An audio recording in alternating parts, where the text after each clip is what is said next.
Nota histórica. As histórias contadas neste canal são inspiradas em acontecimentos reais registrados ou transmitidos pela tradição oral do período colonial e imperial do Brasil. Elas retratam com fidelidade a violência, o sofrimento e a resistência que marcaram a era da escravidão, e, acima de tudo, a força das vozes que a história tentou silenciar. O objetivo é preservar a memória, não o ódio. Toda dor contada aqui é um lembrete. Esquecer é permitir que se repita. Santo Amaro, Bahia. Ano de 1871. O sol nascia denso sobre os canaviais como se o próprio céu suasse mel e sangue. No engenho de Dona Constança de Albuquerque, o ar cheirava a melaço e medo. A sinhá, uma mulher de vestidos de renda e língua afiada, comandava o casarão como quem governa um império. Seu marido, já morto há 3 anos, deixara-lhe terras, escravos e um coração endurecido pelo poder. Diziam que ela falava com a mesma doçura com que o ferro queimava a pele dos cativos. Os escravos chamavam o engenho de Casa das Vozes Presas, porque ali, quem falava mais alto que o vento não vivia até a próxima colheita. E entre todos os castigos, havia um que calava até o espírito: o tronco. O som das correntes arrastando no pátio era como um sino anunciando o inferno. Entre os cativos, havia uma mulher que destoava, Inhazefa, uma escrava de voz doce, cantadora de rodas de trabalho, dona de uma fala que parecia acalmar o próprio tempo. Quando ela entoava suas cantigas, até as moendas pareciam girar mais devagar. Mas o que para uns era consolo, para a sinhá era afronta. Constança não suportava ver beleza no que ela considerava inferior. Uma tarde, enquanto os escravos debulhavam o milho ao som de um canto improvisado, Zefa deixou escapar uma frase, simples, mas perigosa. Quem cala diante da injustiça, ajuda o feitor a bater. A sinhá, que ouvia da varanda, empalideceu. A frase ecoou como maldição. No mesmo instante mandou chamar o feitor, um homem de fala seca e olhos de cobra. "Cale essa mulher", ela disse com voz fria como o mármore da pia batismal. "E se for preciso, cale de vez." Naquela noite o engenho dormiu em silêncio. Só as cigarras cantavam, e o vento que passava pelos canaviais parecia repetir as últimas palavras de Zefa, arrastando-as pelo breu. Quem cala, ajuda o feitor a bater. Ninguém viu quando a sinhá mandou preparar o ferro. Ninguém ousou perguntar por quem ela chamava à meia-noite. Mas o barulho de passos e o arrastar de correntes denunciaram o que viria. A Casa das Vozes Presas ganharia mais um silêncio, e com ele, o início de uma maldição que ninguém seria capaz de deter. Na madrugada seguinte, o engenho parecia respirar devagar. Os lampiões tremiam ao vento, lançando sombras que dançavam nas paredes do casarão como almas antigas presas entre as frestas da madeira. O som das moendas já tinha cessado, mas um outro barulho se espalhava: o tilintar lento das correntes sendo arrastadas pelo chão de pedra. Inhazefa estava ali, ajoelhada, com as mãos amarradas nas costas. O feitor Vicente, homem de pele curtida e olhos de ferro, segurava uma pequena lamparina enquanto observava a sinhá de pé, imóvel, como uma estátua feita de ouro e raiva. Constança não tremia. Mandou trazer a mulher como quem pede mais um balde d'água para o banho. "Ela fala demais", disse sem levantar a voz. "E quem fala demais esquece seu lugar." As outras escravas observavam de longe, com os olhos marejados e os corpos curvados, fingindo trabalhar no pátio. Ninguém ousava olhar diretamente. A cada palavra dita pela sinhá, o ar parecia mais denso, o chão mais frio. Vicente aproximou-se de Zefa, ergueu o rosto dela pelo queixo e esperou a ordem. "Corte." Foi tudo o que ela disse. O grito não veio de imediato. Primeiro veio o som do ferro raspando o fio da lâmina, depois o estalar seco do medo. E então, o grito. Aquele som que atravessou o engenho inteiro como se a própria terra chorasse. O eco se misturou com o uivo dos cães, com o ranger das portas, e com o ruído distante da moenda que ainda girava sozinha, empurrada pelo vento. Zefa caiu de lado, o rosto coberto de sangue e lágrimas. A Sinhá não desviou o olhar nem por um instante. Agora, ela vai aprender o valor do silêncio, murmurou. Mas o que ninguém esperava era que, mesmo ferida, Zefa ainda tivesse força para levantar o olhar. E naquele instante, algo mudou no ar. Os olhos dela, marejados e febris, fitavam Constança com uma serenidade que nenhuma dor humana deveria conhecer. Foi como se dissesse sem precisar de voz: "O silêncio que você me deu vai ser o mesmo que vai te tomar." Na manhã seguinte, o engenho acordou com cheiro de sangue e cinza. O feitor mandou lavar o pátio, mas o vermelho insistia em voltar, como se o chão lembrasse. O canto dos galos saiu rouco, e as mulheres que iam buscar água juraram ouvir sussurros vindos do poço. Na casa das vozes presas, até o vento se calou. Diziam que à noite, quando o lampião da varanda balançava sozinho, alguém ainda ouvia um murmúrio baixo e insistente, vindo da senzala. E foi ali, entre o mel do açúcar e o ferro do castigo, que começou o fim da voz da Sinhá. Santo Amaro amanheceu cinzento. O sol parecia ter se esquecido de nascer por completo, como se também temesse olhar para o engenho dos Albuquerque. A névoa se espalhava sobre os canaviais, e o ar, que antes cheirava a melaço, agora cheirava a ferrugem e rezas malditas. Nenhum pássaro cantou naquela manhã, nem as cigarras ousaram quebrar o silêncio. A Sinhá Constança acordou antes das criadas. Tentou chamar por Felícia, a mucama que sempre lhe trazia a água do banho, mas sua voz saiu rouca, arranhando o ar como ferro raspando pedra. Tossiu, pigarreou, tentou de novo. Nada. O som que saiu da garganta não era voz. Era um sussurro falhado, como se o vento falasse por ela. Assustada, pediu vinho, depois mel, depois silêncio. E o silêncio veio. Durante todo o dia, ninguém ouviu uma risada, um canto, ou sequer o barulho da moenda. As rodas de madeira haviam parado de girar sozinhas, embora ninguém tivesse tocado nelas. O feitor Vicente, homem que não acreditava em nada além da chibata, mandou verificar os eixos, mas as engrenagens estavam intactas. Mesmo assim, as pedras não se moviam. O engenho, que sempre cantava sob o chicote, agora parecia ter engolido a própria língua. À tarde, as escravas do pátio contavam que viram sombras se movendo na senzala e que o sangue do pátio ainda brilhava sob o sol fraco, como se recusasse a secar. Diziam que, à noite, uma cantiga surgia do nada, sem voz, sem corpo, apenas som. Uma melodia mansa, dolorida, que lembrava as canções de Inhazefa. Mas ninguém ousava repetir. Ninguém ousava cantar. Constança, trancada no quarto principal, olhava para o espelho e tentava orar. "Santa Bárbara, livrai-me do mal", murmurou, mas as palavras não saíam. A boca se movia, o ar saía, mas o som morria antes de nascer. Era como se a voz dela tivesse sido arrancada de dentro. O feitor bateu à porta, trazendo notícias de que 3 escravos haviam fugido durante a madrugada.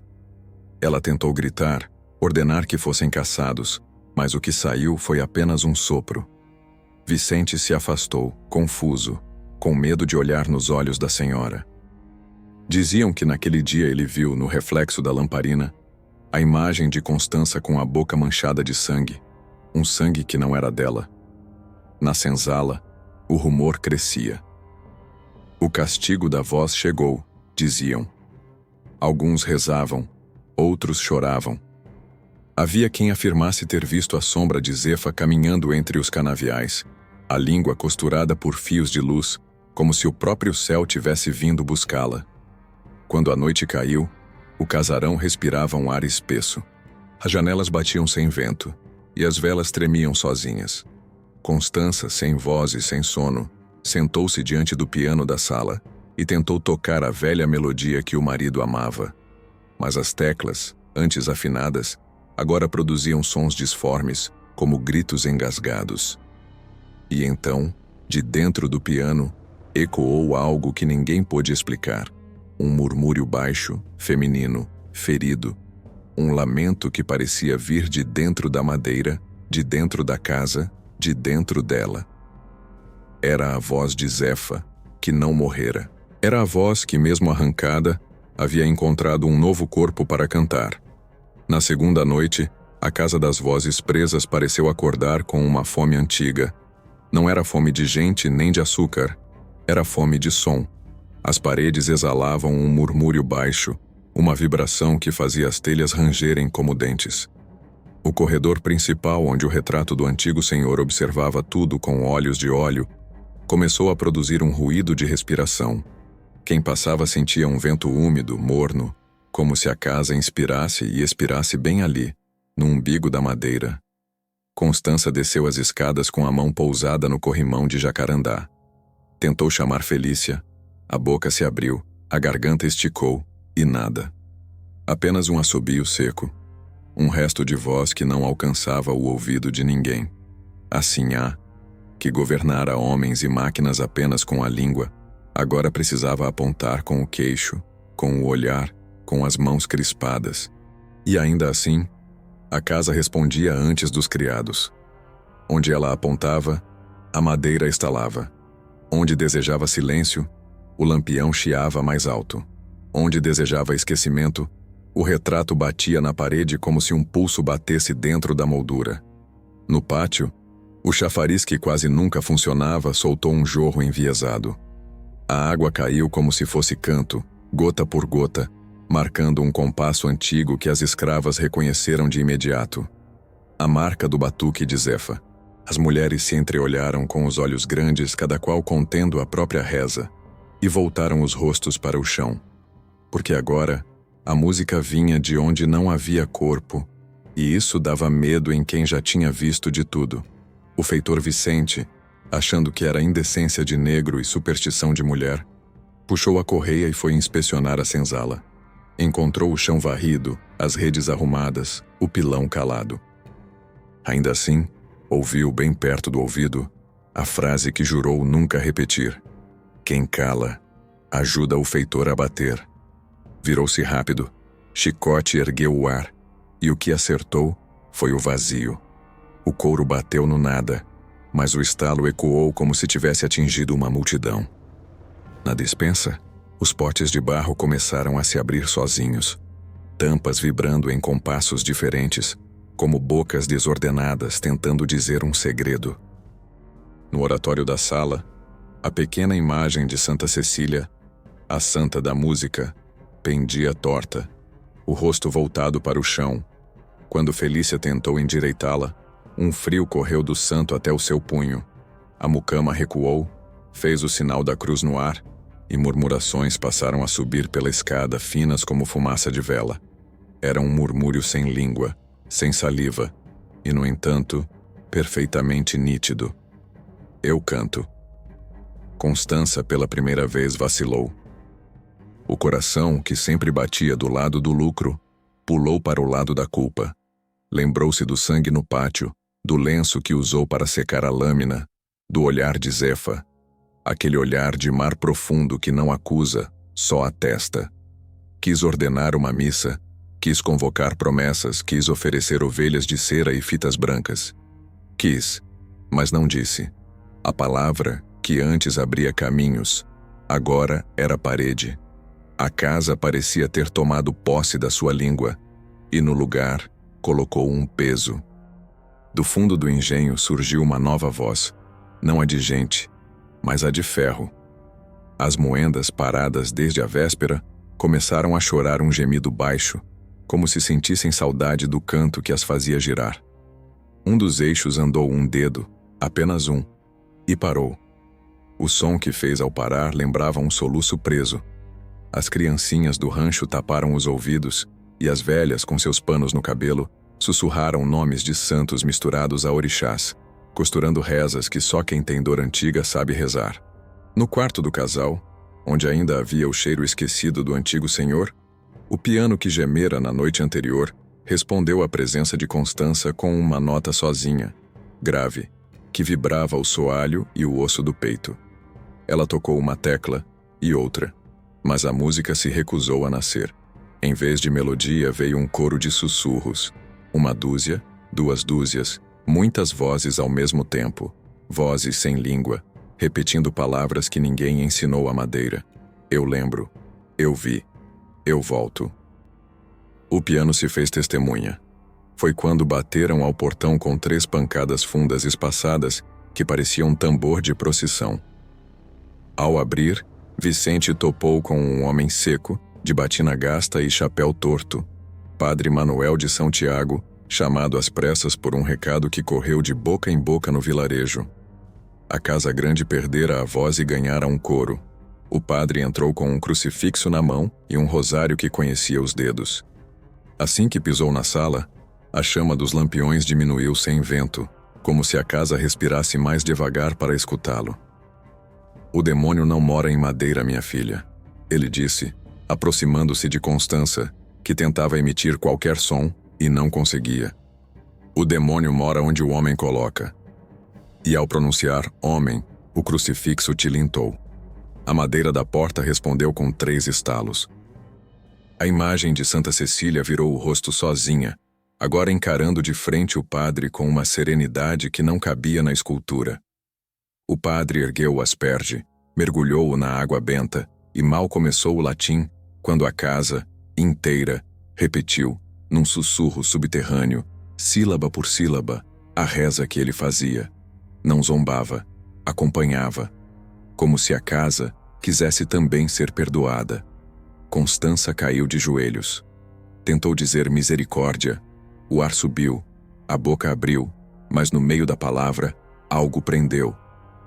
A sílaba cor não veio. Em seu lugar, uma nota, única, límpida, atravessou o salão. A mesma nota do piano, a mesma nota de Zefa. O padre, pálido, compreendeu sem coragem de dizer.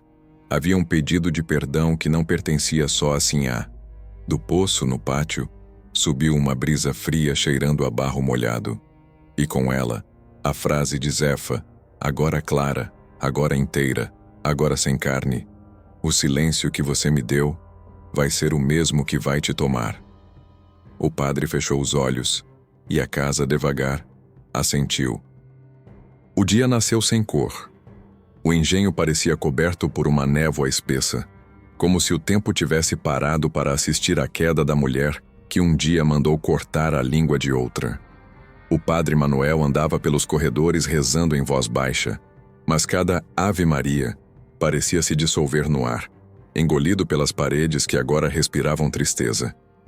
Havia um silêncio vivo dentro da casa, um silêncio que ouvia, que observava, que julgava. Constança, pálida, sentada na poltrona da sala, segurava um lenço encharcado de lágrimas. Tentava escrever um bilhete de confissão, mas a mão tremia como se o papel rejeitasse a tinta. As palavras nasciam tortas, riscadas, sem sentido. Perdão, P-E-D. O resto se perdia entre borrões e tremores. O padre, ao ver, ajoelhou-se diante dela. Arrependei-vos, filha. Deus ainda ouve. Ela quis responder, mas apenas um sopro escapou, fraco, rouco, inacabado. O olhar dela implorava o que a voz já não podia dizer. Do lado de fora, o feitor Vicente rondava o pátio com o chicote na mão. Desde a visita do padre, ele não dormia. Jurava ter visto sombras rastejando entre os canaviais e ouvido gargalhadas de mulher misturadas ao som das folhas. O gado se dispersava sem motivo. As galinhas botavam ovos negros.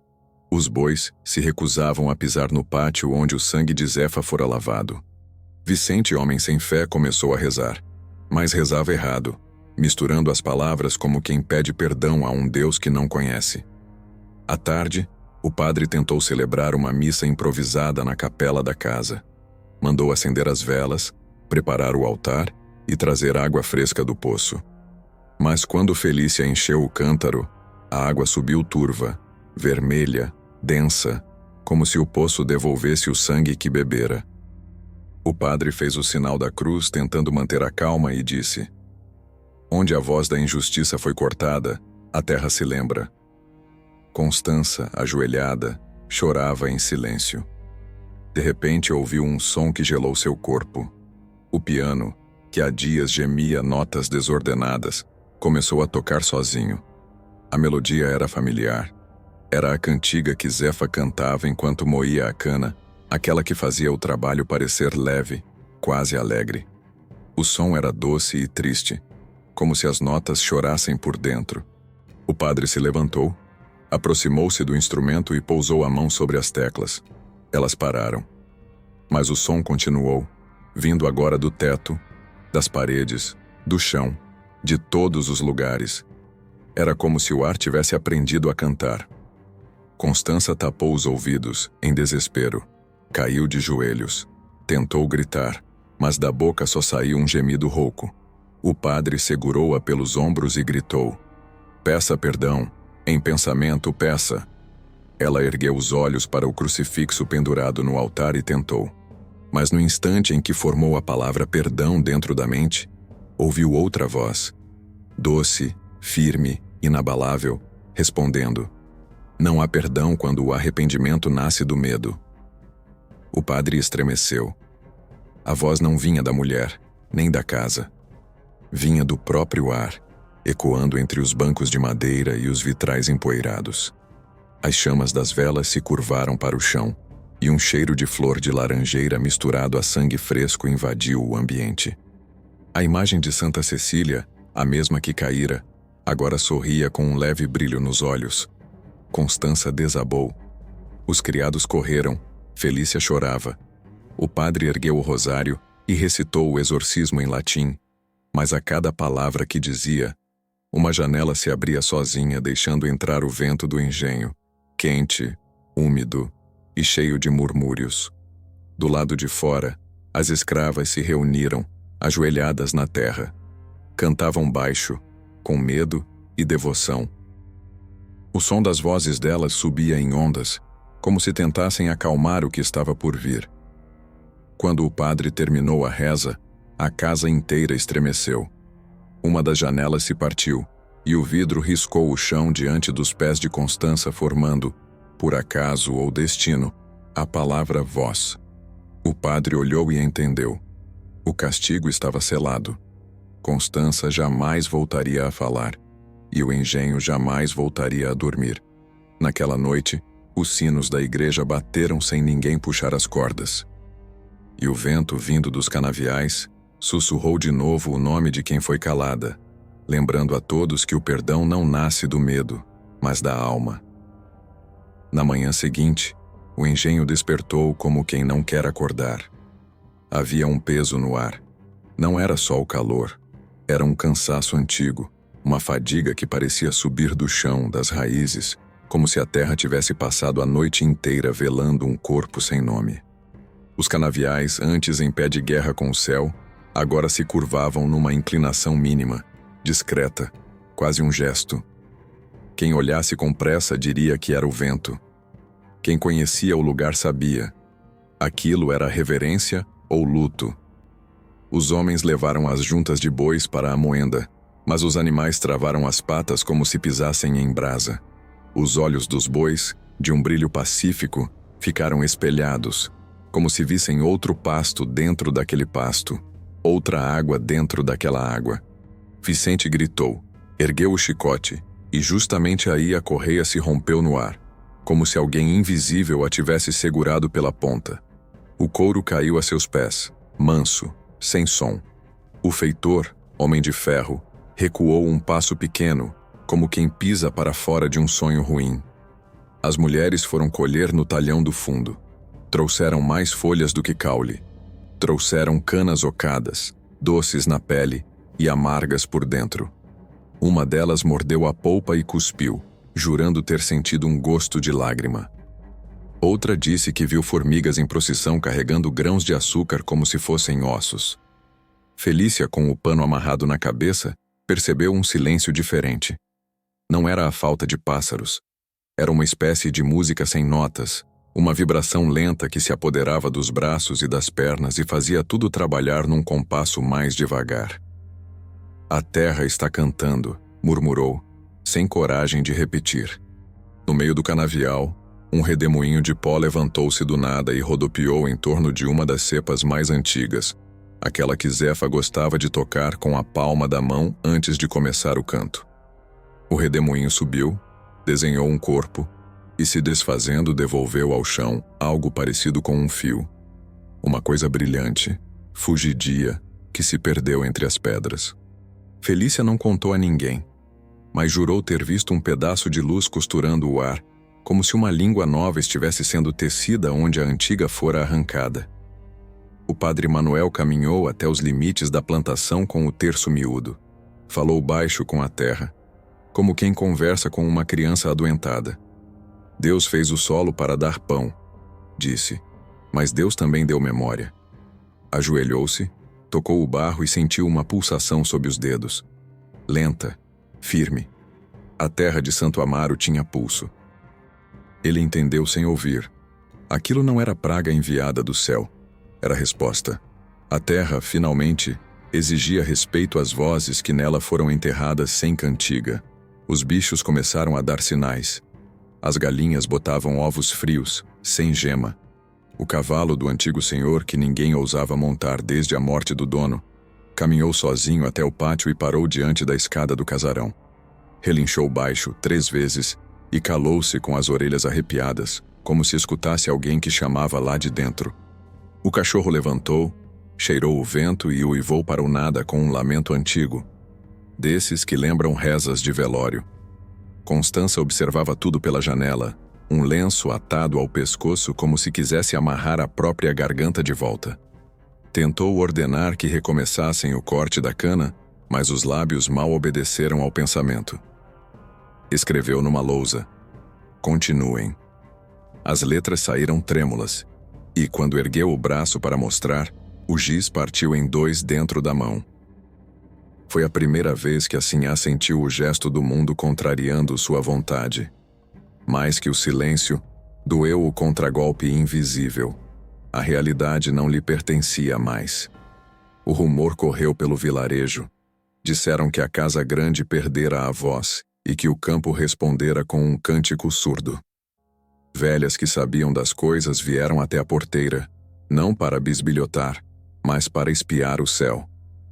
Quando a terra canta, é porque alguém mentiu para o chão, disse uma, de vestido gasto e olhar comprido.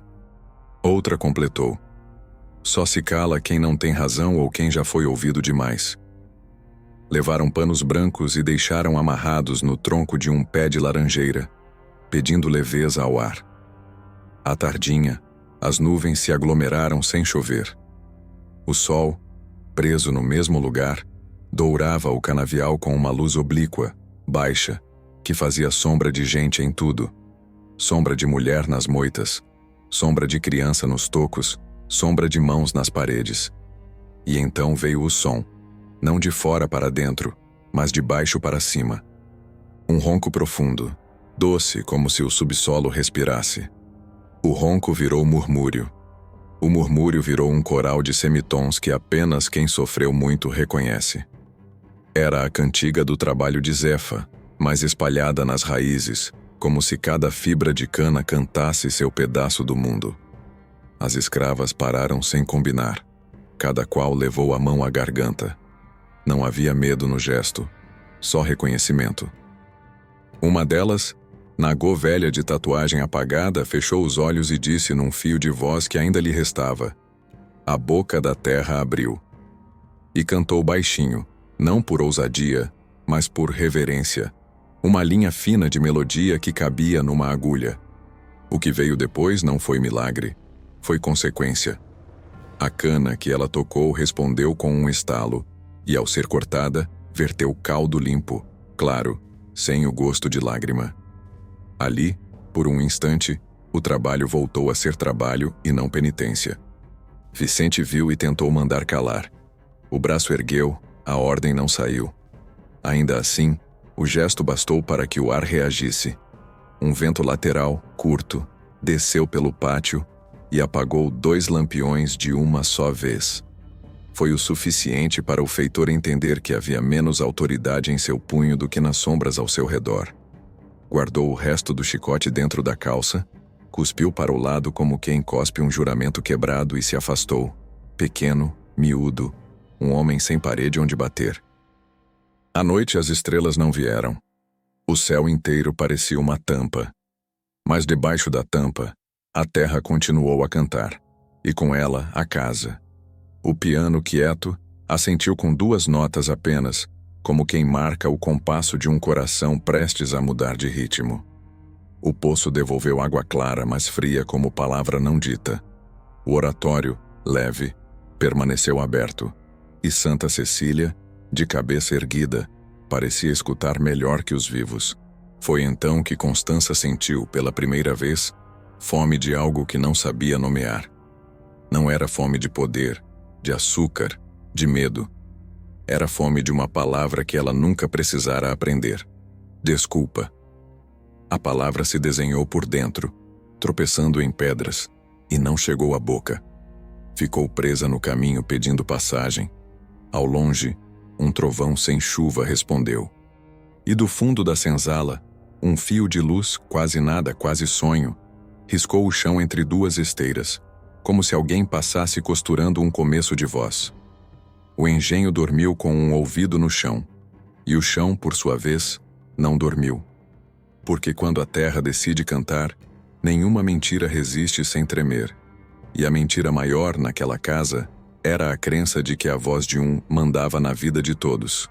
A partir daquela noite, quem mandava era o coro. O poço do engenho sempre fora um buraco de água parada e segredos velhos. Desde a morte de Zefa, ninguém se aproximava muito. A pedra do bordo rachara e formara uma fenda por onde o vento se enfiava e devolvia assobios. Um som que mais parecia fala interrompida.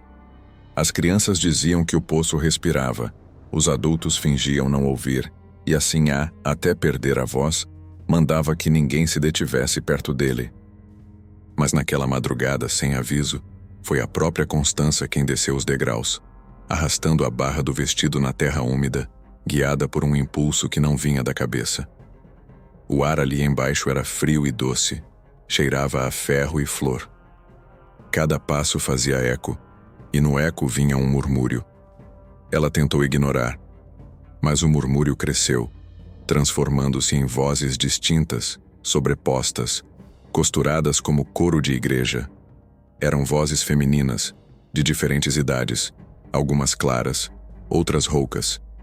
Falavam em cantigas antigas, misturando português e língua de senzala, contando o que fora escondido debaixo das lavouras. Aqui bebemos lágrimas, diziam. Aqui guardamos as vozes. Constança sentou-se no último degrau com o lampião entre as pernas. Olhou a superfície da água. Não viu o reflexo.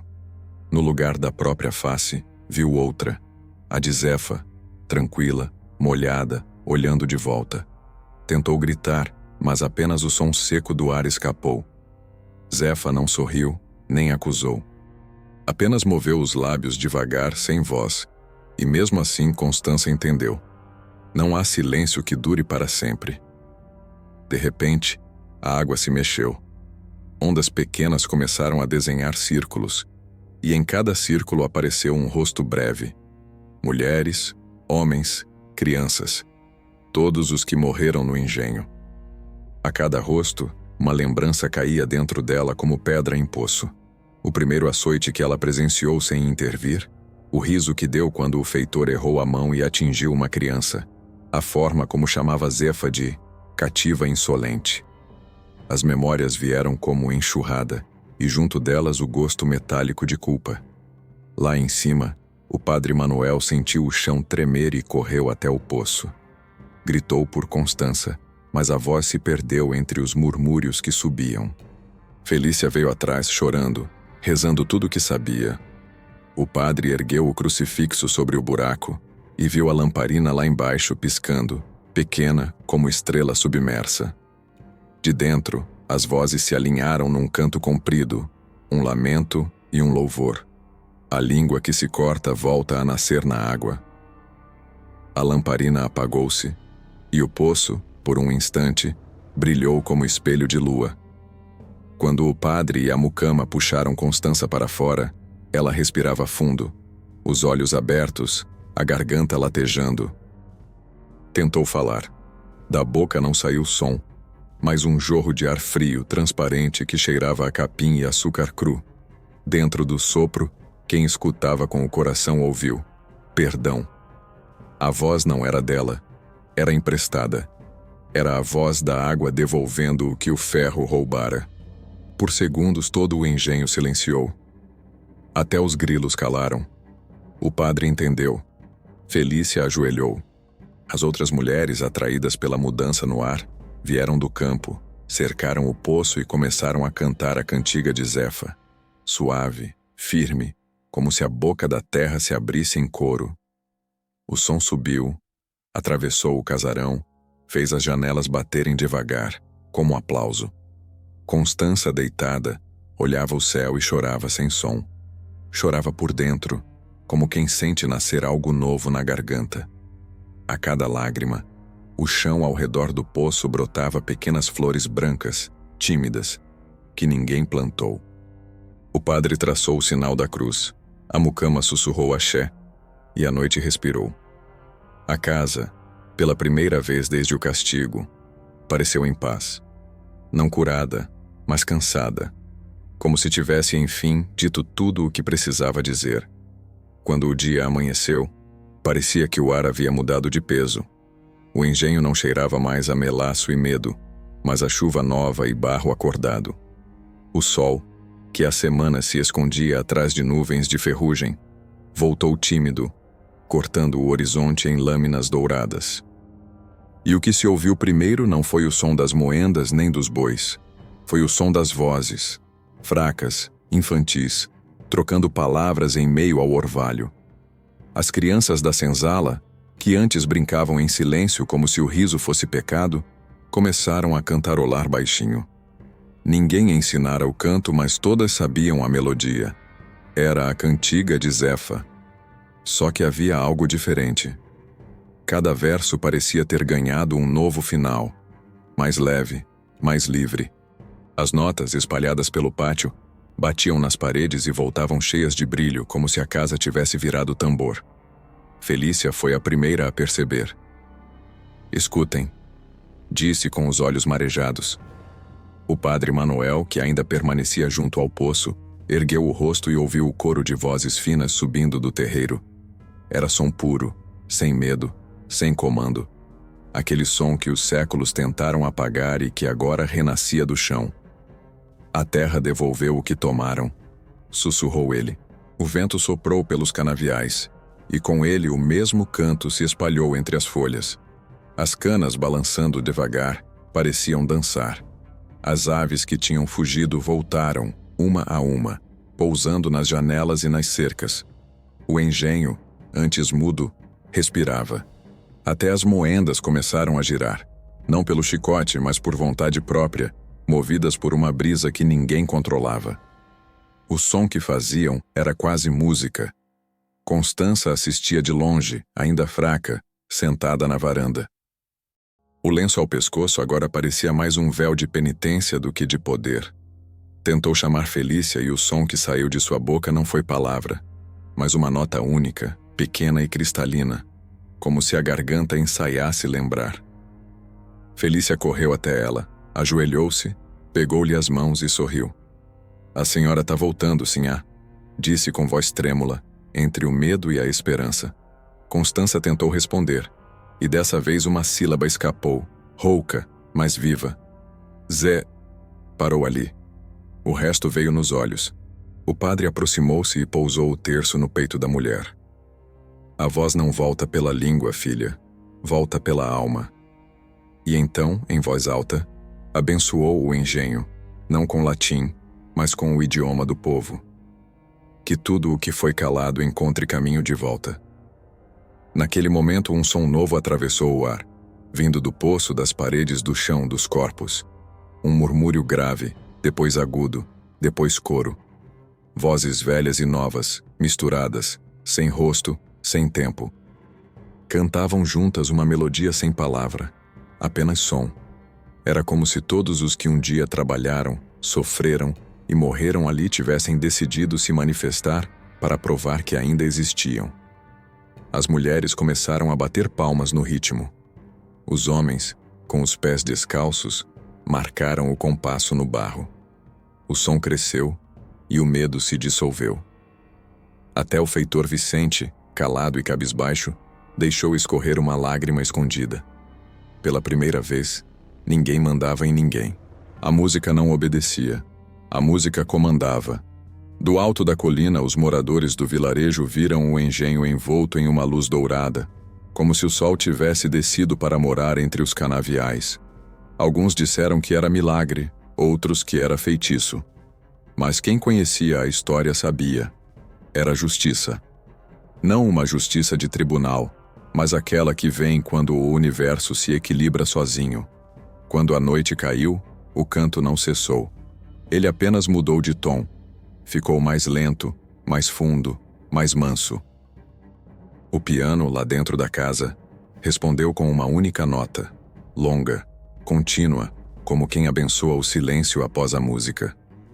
Constança adormeceu na cadeira, e quem passou mais tarde jurou que a ouviu respirar diferente, um sopro de criança aprendendo a falar. A lua cheia subiu sobre o engenho.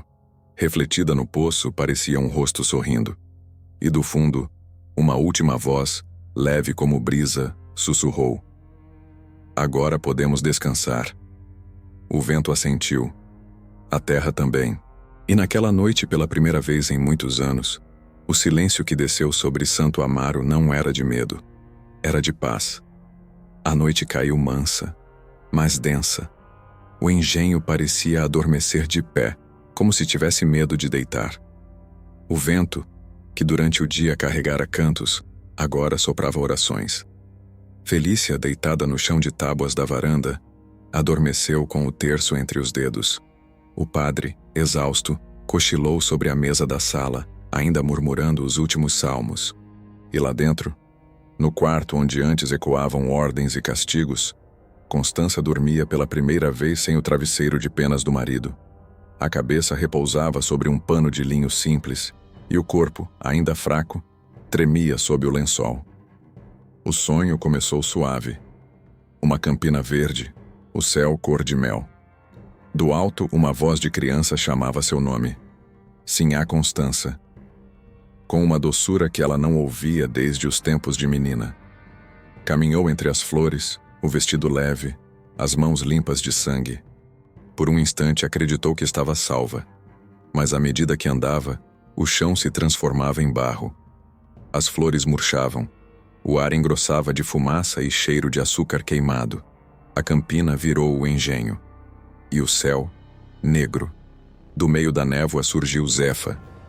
Não a Zefa sangrada, mas uma mulher inteira, de roupa branca e olhos de mar. Caminhava devagar, e onde pisava nasciam pequenas línguas de luz. Constança tentou se ajoelhar, quis pedir perdão, mas o corpo não respondia. Zefa levantou a mão pedindo silêncio, e o mundo parou. Atrás dela surgiram outros, velhos, jovens, crianças, todos os que um dia trabalharam naquela terra. Formavam um círculo ao redor da Sinhá, em silêncio, mas o ar vibrava de palavras que não precisavam ser ditas. O círculo se fechou e o chão tremeu. Zefa falou sem mover os lábios. Aqui ninguém te julga. Aqui todos lembram. As imagens começaram a passar como reflexos d'água. Constança se viu jovem, rindo do castigo de um menino, virando o rosto enquanto um corpo apanhava, exigindo silêncio no jantar quando uma mulher chorava de dor. Cada cena era um golpe suave, não no corpo, mas na alma. E ao fundo, a voz de Zefa se repetia. O silêncio é escolha. Quem cala diante do mal consente. Ela quis justificar-se, dizer que era o tempo, que todos faziam o mesmo, que não sabia. Mas a língua não se movia. No sonho, como na vida, não havia voz. Restava-lhe o olhar.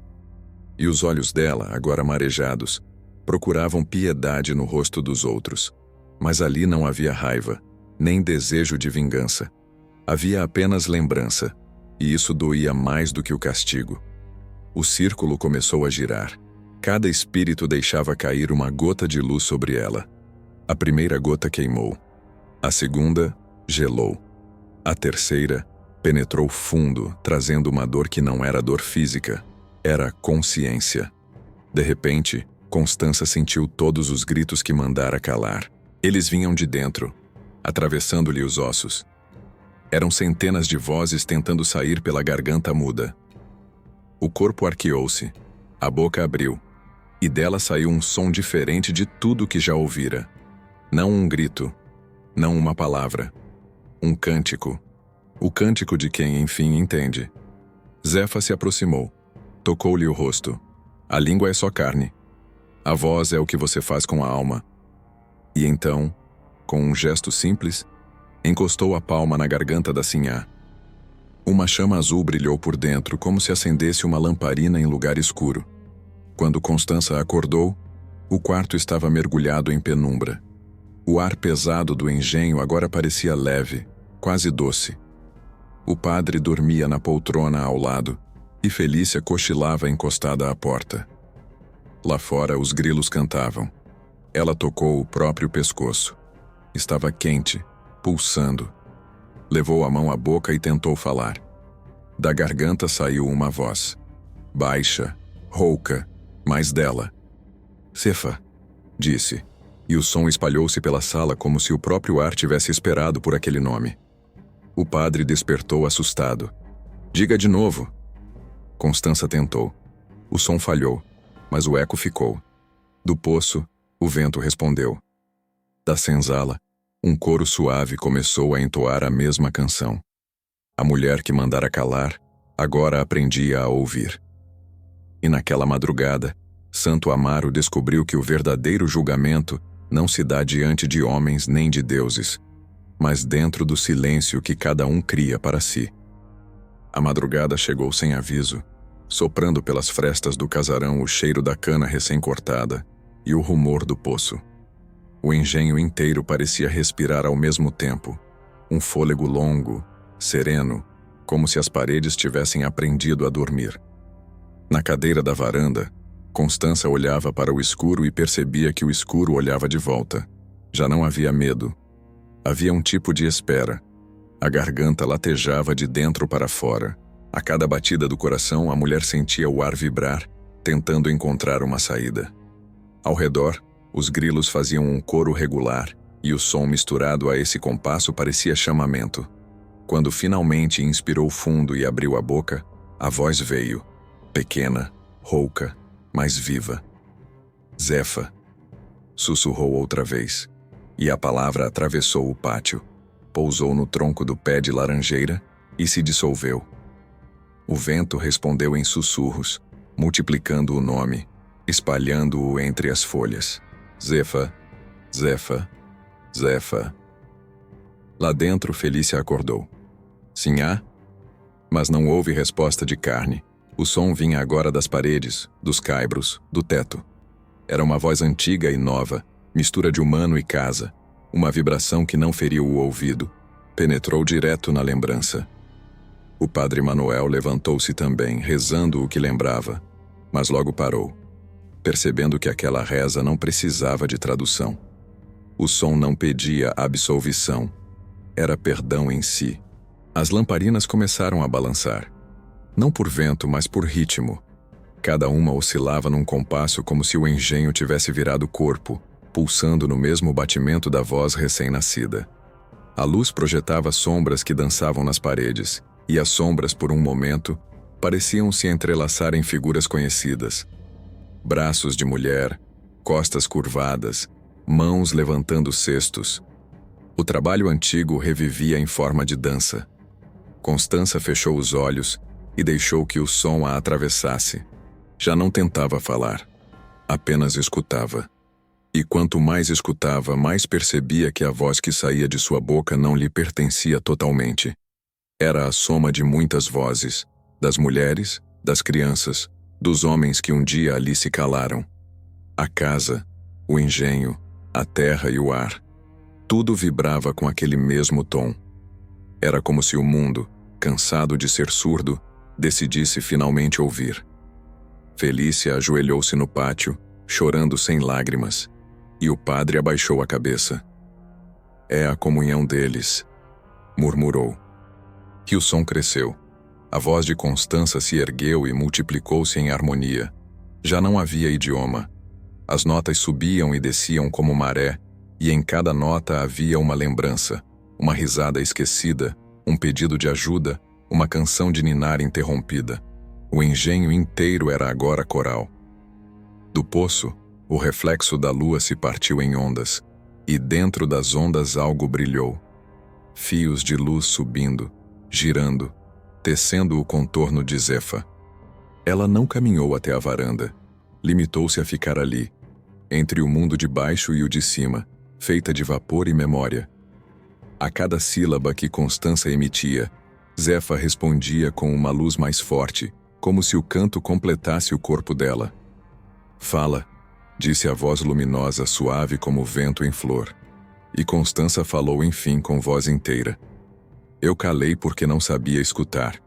O brilho se espalhou, tocou as paredes, o chão, o céu. De repente, o engenho inteiro exalou um sopro. As janelas bateram, as velas se apagaram, e tudo ficou escuro. Mas o som continuou. Uma nota só, contínua, vibrando como corda de instrumento. Quando cessou, o silêncio que veio não era o de antes. Era um silêncio cheio, generoso. O tipo de silêncio que só aparece depois de uma canção completa. Felícia abriu os olhos primeiro. A casa estava intacta, mas diferente. As paredes limpas, o ar claro, a sensação de leveza no corpo. Constança dormia, o rosto sereno, a respiração leve.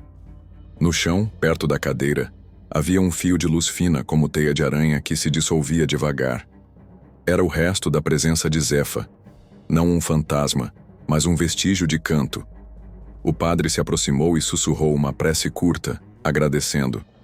Felícia sorriu, olhando para o céu.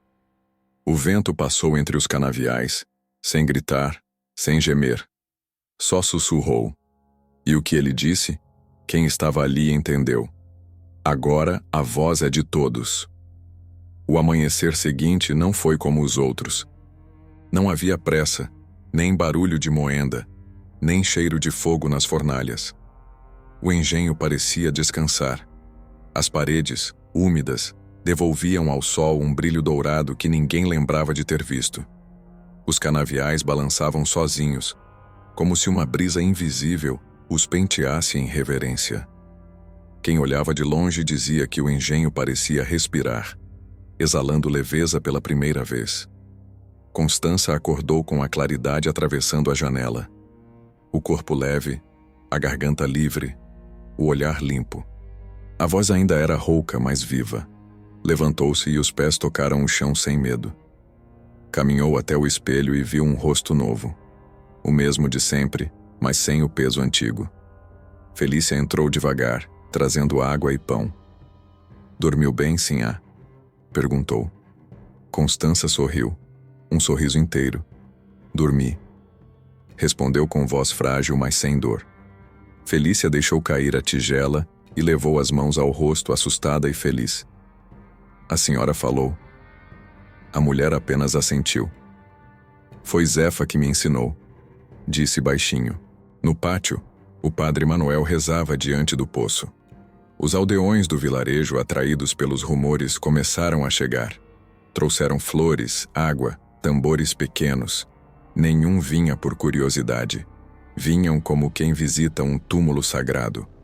O engenho, antes maldito, tornara-se altar.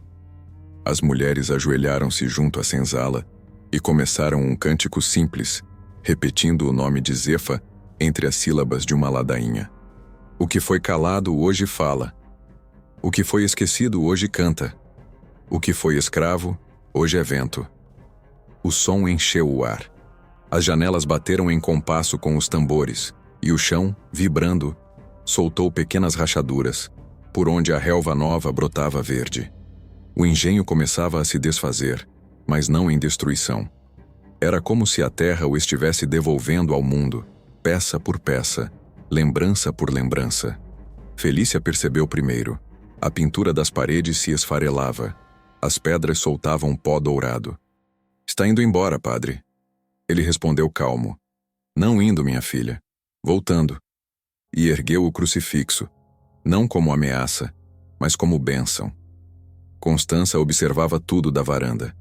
O vento passava pelos seus cabelos, e ela não tentava contê-lo. A cada rajada, uma parte da casa se dissolvia. Um degrau, uma telha, uma viga. Nenhum ruído de ruína, apenas o som suave de quem se despede em paz.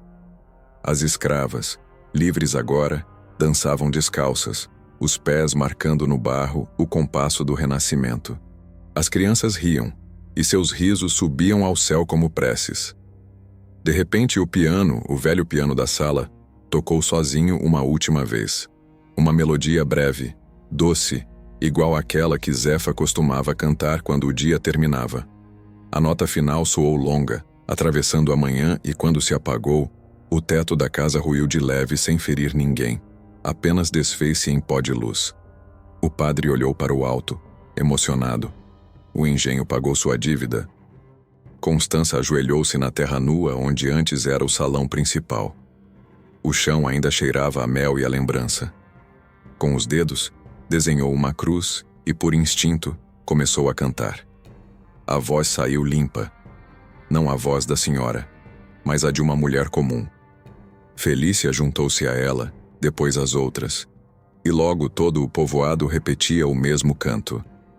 A melodia ecoava pelos canaviais, e o som era o mesmo que a água do poço fazia ao cair, o som de quem, enfim, aprendeu a viver em paz com o próprio eco. No final do dia só restava o poço, uma laranjeira e o altar improvisado com pedras. O sol descia sobre Santo Amaro, e o povo, em silêncio, observava. O engenho não existia mais. Transformara-se em história, em canto, em chão fértil. Dizem que quando a lua nasce cheia sobre aquela terra, ainda se ouve uma voz feminina cantando entre os canaviais. Alguns dizem que é Zefa, outros que é Constança. Mas o povo velho garante, é a própria Bahia respirando. Passaram-se anos. O tempo que antes corria como cana moída entre as moendas, agora caminhava devagar sobre as ruínas do antigo engenho. A terra havia engolido quase tudo: as tábuas do casarão, as pedras do pátio, o ferro do tronco. Em seu lugar, cresceram flores brancas, de caule firme e perfume leve, flores que ninguém sabia o nome, mas que o povo chamava de línguas da terra.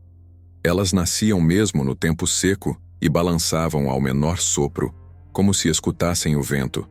Santo Amaro mudou. O engenho virou lenda, e a lenda virou oração. As mães contavam aos filhos ao pé do fogão que ali existira uma casa onde as vozes eram presas, até que um dia, a própria voz da justiça se libertou. Diziam que quem passava perto do antigo poço, à meia-noite, podia ouvir uma canção antiga misturada ao barulho da água. Um canto doce, que não assustava, apenas lembrava. Os mais velhos diziam que a canção curava feridas de quem a escutasse com fé. Outros que trazia verdades que o coração escondia. Mas havia uma regra. Quem fosse ao poço para zombar ou provar coragem, perdia a fala por 7 dias. O povo respeitava. Ali, ninguém gritava, ninguém cuspia no chão, ninguém mentia. A terra ali escutava e respondia. Felícia envelheceu junto à laranjeira que nascera ao lado do poço. Fez da sombra dela um altar. Todos os domingos, acendia uma lamparina, deixava pedaços de pão e um copo de água limpa. Chamava aquilo de oferta de lembrança. Dizia que era para que o esquecimento nunca voltasse a morar em Santo Amaro. O padre Manuel, já cansado, visitava o lugar de tempos em tempos. Trazia novos fiéis, jovens que não viveram o tempo da casa grande. Contava a história, não como milagre, mas como lição. Deus fala por onde quiser, dizia ele. Às vezes fala pelo trovão, às vezes pela água, Mas quando fala pela voz de quem sofreu, é para que ninguém se atreva a calar de novo. Os meninos cresciam ouvindo essa história e aprendiam que a voz era dom sagrado. Quando brigavam, as mães diziam: cuidado com a palavra. Palavra é vento, e vento tem memória. E as filhas das escravas de antes, agora livres, cantavam as canções de Zefa nos casamentos, nas colheitas e nas festas da boa morte. Cada verso era bênção, cada nota, um pedaço de perdão. Constança, ninguém mais viu. Uns dizem que foi para o recôncavo e viveu os últimos anos em silêncio, plantando cana para os pobres. Outros afirmam que morreu junto à laranjeira e que o corpo nunca foi achado. Apenas o lenço dela, preso num galho, balançando como bandeira de paz. De tempos em tempos, alguém jurava ter visto uma mulher de branco caminhando entre os canaviais ao entardecer. Não assustava, não falava. Só observava com um olhar manso e desaparecia quando o sino da igreja tocava. O povo aprendeu a chamá-la de a guardiã das vozes. Era ela, diziam, quem cuidava para que o poço nunca se tornasse seco de novo, porque o dia em que a água parasse, o silêncio voltaria a reinar. E assim, a história da sinhá que mandou cortar a língua da escrava e acabou sem a própria voz, atravessou gerações. Não como castigo, mas como memória viva do poder da palavra. As escolas de Santo Amaro ensinavam às crianças que toda voz é semente. Se usada com ódio, apodrece. Se usada com amor, floresce. Até hoje, quem passa pelo caminho de barro que leva ao antigo engenho sente o ar mudar. Há um murmúrio leve, como reza antiga, e o cheiro doce de cana no vento. E se parar para escutar, pode ouvir o coro distante das mulheres cantando a mesma melodia que nasceu da dor e virou eternidade. O que foi calado hoje fala, o que foi esquecido hoje canta, e a terra, que antes apanhava, agora é quem nos ensina a amar. O engenho desapareceu, mas a voz ficou. E toda vez que o vento sopra forte sobre Santo Amaro, o povo sorri, porque sabe que não é o vento, é a terra respirando, lembrando, agradecendo. Décadas passaram como folhas levadas pelo vento. Santo Amaro já não era mais o mesmo. As ruas tinham calçamento, os lampiões deram lugar à luz elétrica, e os engenhos, um a um, se transformaram em ruínas cobertas de musgo. Mas entre as novas gerações uma história persistia, viva, teimosa, sussurrada de boca em boca, a história da Casa das Vozes Presas. No povoado, ninguém dizia o nome Constança com rancor, nem Zefa com piedade. Diziam com respeito. Eram duas partes da mesma alma. E foi nessa mistura de memória e recomeço que nasceu uma menina chamada Lívia, tataraneta de Zefa, filha de lavradores simples, de riso fácil e ouvido aguçado. Desde cedo, ela ouvia o vento como quem escuta gente. Dizia que o vento falava com ela. A mãe ria. É a herança da tua bisavó, menina. Zefa te deu ouvido de alma. Lívia cresceu cantando nas festas de Santo Amaro, na igreja, nas feiras, nas colheitas. A voz dela tinha um timbre que fazia o ar parar. Quando cantava, até o sino parecia esperar a última nota. E a canção que mais gostava era uma que ninguém sabia de onde veio, mas todos sabiam de cor. O que foi calado, hoje fala. O que foi esquecido, hoje canta. Um dia, durante a festa da Boa Morte, uma senhora estrangeira apareceu entre os visitantes. Usava chapéu de palha e vestido claro. Trazia nas mãos um diário velho com o brasão dos Albuquerque. Chamava-se Amélia. Era bisneta de Constança. Viera da capital depois de ouvir em Salvador uma velha história sobre um engenho que desaparecera sem deixar ruína e sobre uma canção que ninguém sabia explicar. Ao ouvir Lívia cantar, Amélia parou. O som atravessou-a como lembrança antiga. Havia algo familiar naquelas notas, como se fossem ecos de um tempo que ela nunca viveu, mas que morava no sangue. Quando a menina terminou, Amélia aproximou-se devagar. De onde aprendeu essa música? Perguntou emocionada. Lívia sorriu. Do vento, sinhá. E do poço. A mulher riu entre lágrimas. Contou que em sua família também havia histórias sobre uma voz roubada e uma casa que falava. As duas se sentaram à sombra da laranjeira que ainda resistia, velha e frondosa. O tronco tinha a marca de um lenço desbotado preso entre os galhos. O mesmo lenço que, dizia-se, pertencera à antiga sinhá. O vento soprou e o tecido balançou, saudando as duas como testemunha do encontro. Amélia abriu o diário. As páginas amareladas guardavam frases escritas com caligrafia trêmula. Orações, confissões, pedidos. Entre elas, uma anotação em tinta desbotada. Zefa me ensinou que o silêncio é o peso da alma. Se um dia esta terra for livre, que alguém cante por mim. Lívia pousou a mão sobre o diário e, sem pedir, começou a cantar. A voz dela subiu como reza, e Amélia, sem entender por quê, acompanhou. Uma segunda voz, frágil e alta, misturou-se à da menina, e quando as duas vozes se encontraram, algo mudou no ar. O vento soprou em círculos, os sinos da igreja tocaram sozinhos, e da direção do poço veio o som das águas se movendo, como aplauso antigo. As pessoas do povoado se aproximaram, formando um círculo ao redor das duas mulheres. Algumas começaram a cantar também, outras apenas fecharam os olhos, e assim nasceu uma nova canção, uma terceira geração de vozes, unindo o sangue da opressora e da oprimida num mesmo cântico. A canção falava de cura, de memória, de perdão, e dizia: a dor do passado é chão de futuro, o grito calado é flor que perdura. A voz da terra não tem dono, é de quem aprende a escutar. Quando o canto cessou, Amélia chorava e Lívia sorria. O povo ficou em silêncio, um silêncio leve, quase sagrado. A laranjeira balançou devagar, e do alto caiu uma única flor branca, pousando entre as duas. O padre Manuel já não vivia, mas se estivesse ali teria dito: o ciclo se fechou. A partir desse dia, todos os anos, na festa da Boa Morte, a canção das duas famílias é entoada. As mulheres vestem branco, os homens batem palmas e as crianças carregam pequenas lamparinas. Dizem que, quando a última nota se apaga, é possível ver uma figura luminosa caminhando entre o povo. Nem Zefa, nem Constança, mas algo das duas, o espírito da voz liberta. E assim, o que nasceu de dor, virou tradição. O que começou em ferro e sangue, virou canto e bênção. O vento de Santo Amaro ainda hoje leva esse som pelos canaviais. E quem escuta com o coração entende.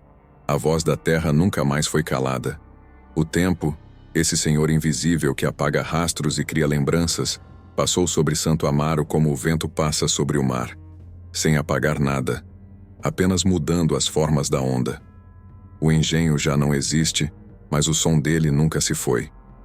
Está nas histórias, nas canções, nos sonhos e, sobretudo, no silêncio das madrugadas em que a alma quer ouvir. Quem chega hoje à cidade talvez veja apenas o poço antigo cercado de flores brancas e a velha laranjeira curvada sobre si mesma. Talvez não entenda por que o povo fala baixo quando passa por ali, nem porque as crianças deixam pedrinhas em volta da borda. Mas quem fica por tempo suficiente escuta. Não com os ouvidos, mas com o corpo. Escuta a voz da terra respirando. Aquele murmúrio que é metade vento, metade lembrança. Os mais velhos dizem que o que aconteceu naquele engenho não foi desgraça, mas parto. Que a dor que rasgou a carne de Zefa foi a mesma que pariu uma nova consciência em toda a Bahia. E que a mulher que perdeu a voz, Constança, não foi condenada ao silêncio. Foi escolhida para aprender o valor do som. Porque há silêncios que adoecem e há silêncios que curam. O dela, enfim, virou cura. Em cada geração que passou, a história mudou um pouco, como mudam todas as histórias que sobrevivem ao esquecimento. Às vezes Zefa virou santa, às vezes espírito de justiça, às vezes apenas o nome de uma canção antiga que ninguém mais sabe quem escreveu. Mas em todas as versões uma verdade permaneceu. A voz não morre, ela se transforma. A voz está no canto das lavadeiras no rio, no riso das meninas que voltam da escola, no trovão que anuncia a chuva. Está no coração do povo que aprendeu a falar com o mundo sem precisar gritar. Está nas mãos de quem planta, nas bocas de quem reza e até no silêncio dos que apenas sentem. E quando o vento sopra forte sobre Santo Amaro, quando as nuvens se alinham e o ar cheira a açúcar e saudade, o povo sabe. As almas antigas voltaram para cantar, não para assustar, mas para lembrar. Lembrar que o poder não está em quem manda, mas em quem canta. Que nenhuma língua pode ser cortada quando a verdade mora na alma. Que a palavra é semente, e quem planta dor colhe eco, mas quem planta perdão colhe eternidade. Na noite de agosto, durante a festa da Boa Morte, o coro se ergue outra vez. Centenas de vozes repetem o mesmo refrão, e o som atravessa gerações, costurando o passado ao presente. O que foi calado, hoje fala. O que foi esquecido, hoje canta. O que foi ferido, hoje floresce. E a voz da terra que nunca morreu, agora vive em nós. Quando o último tambor silencia, o vento responde. As lamparinas tremem, as flores brancas se abrem, e o poço devolve um reflexo, o de duas mulheres de mãos dadas, Zefa e Constança, olhando o mundo como quem diz que a história, enfim, aprendeu a escutar. O narrador cala, o som cessa, e o que resta é o eco, suave, sereno, eterno, a voz que ficou no tempo. Toda a história é um espelho. O que fazemos com a dor define o que deixamos no mundo. Que essa voz, nascida do sangue, do silêncio e da terra, continue lembrando que calar o outro é calar a si mesmo, e que o perdão é a palavra que reescreve o destino.